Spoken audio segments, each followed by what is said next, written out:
इंद्रायणी नदीच्या प्रदूषणामध्ये दिवसेंदिवस वाढ होताना दिसते। गेल्या 5 दिवसांपासून इंद्रायणी नदीमध्ये पांढरे तवंग पसरलेले पाहायला मिळतात। मात्र तरी सुद्धा नदीच्या प्रदूषणाकडे महाराष्ट्र प्रदूषण नियंत्रण मंडळाने दुर्लक्ष केले। पाहूयात।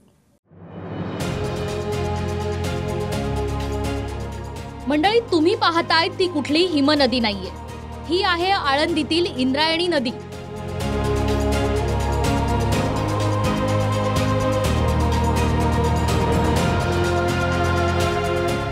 अलंकापुरीतील इंद्रायणी नदीचं पावित्र्य धोक्यात आलंय। मागील 5 दिवसांपासून इंद्रायणी नदी फेसाळल्यानं परिसरातील नागरिकांचं आरोग्य धोक्यात आलंय। मात्र तरीही महाराष्ट्र प्रदूषण नियंत्रण मंडळाचं याकडे लक्ष नाहीये। लाखो वारकऱ्यांचं श्रद्धास्थान असलेल्या पवित्र इंद्रायणी नदी जी आहे ती गेल्या काही दिवसापासून त्याला प्रदूषणाचं जे आहे ते ग्रहण लागलेलं आपल्याला एकूणच दिसून येत होतं। आता त्याचप्रमाणे आपण पाहू शकतो की गेल्या 5 दिवसापासून या नदीची दुरावस्था झालेली आपल्याला एकूणच पाहायला मिळत आहे। याच ठिकाणी आपण पाहू शकतो की संत ज्ञानेश्वर माऊलींच्या मंदिराच्या बाजूने जाणारी हीच ती नदी जी आहे ती यामध्ये अनेक वारकरी जे आहेत ते आचमन करत जे आहे ते संत ज्ञानेश्वर माऊलींचं दर्शन घेत असतात। मात्र आता याच नदीमुळे जे आहे ते आता कुठेतरी वारकऱ्यांचं आरोग्य जे आहे ते या ठिकाणी धोक्यात आलेलं आपल्याला एकूणच पाहायला मिळतं। दिवसेंदिवस इंद्रायणी नदीच्या प्रदूषणात वाढ होताना दिसतेय। मात्र दुसरीकडे अजूनही प्रदूषण नियंत्रण मंडळाचं याकडे लक्ष नाही। दरम्यान यावरूनच विरोधकांनी सत्ताधाऱ्यांवर टीकास्त्र डागलंय की आळंदीमध्ये ते आता आंदोलनाला बसलेत काहीतरी 2-4 दिवसांनी 15 तारखेपासून सगळा त्या नदीला फेस येतो। आपण पण टीव्हीवर बघतो, आपण म्हणतो हो हो खरंय खरंय, फिनिश्ड।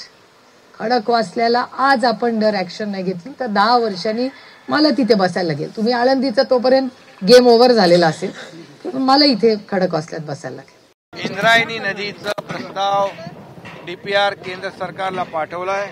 लवकरच त्याचं प्रदूषण कमी करण्यासाठी आम्ही प्रयत्नशील आहोत।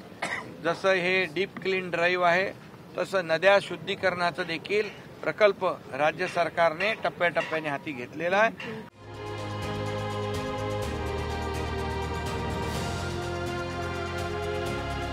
आळंदीतील इंद्रायणी नदीला विशेष महत्त्व आहे। इंद्रायणी नदीचा उगम हा लोणावळा परिसरातून झालाय। इंद्रायणी नदी अनेक गावं शहरं पार करत आळंदीतून पुढे वाहत जाते। वारकरी संप्रदाय इंद्रायणी नदीला पवित्र मानतात। माऊलींच्या दर्शनापूर्वी वारकरी नदीमध्ये स्नान करतात। तीर्थ म्हणून वारकरी नदीतलं पाणीही पितात। वारकऱ्यांकडून अनेकदा प्रशासनाला प्रदूषणाबाबत निवेदनही देण्यात आलंय।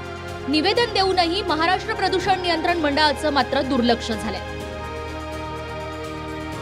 इंद्रायणी नदीकडे प्रदूषण नियंत्रण मंडळाचं दुर्लक्ष झाल्याची कबुली उपमुख्यमंत्री अजित पवारांनी देखील दिली आहे। तर लवकरच इंद्रायणी नदी मोकळा श्वास घेणार असल्याचं उपमुख्यमंत्री देवेंद्र फडणवीसांनी म्हटलंय। इथल्या नद्यांच्या मध्ये काय अवस्था झालेली, किती प्रदूषण आहे त्याच्या संदर्भामध्ये फेसाळलंय सगळं पाणी। पोल्युशन बोर्ड तेवढ्यापुरतं लक्ष घालतं। त्याच्यातला मूळ जो त्याच्या मागचं कारण आहे ते शोधलं पाहिजे।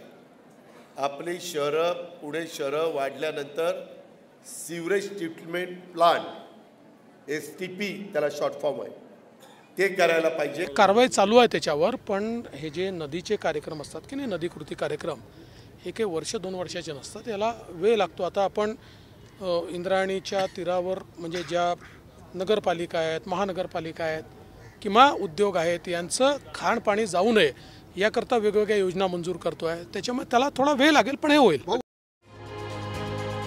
गेल्या 7 वर्षांपासून इंद्रायणी नदीच्या पोटात विष कालवलं जात आहे। परिसरातील कंपन्यांचं पाणी सर्रासपणे नदीत सोडलं जात आहे। त्यामुळे माऊलींच्या इंद्रायणी नदीचा श्वास विषारी फेसानं कोंडला जातोय। Bureau report TV9 Marathi.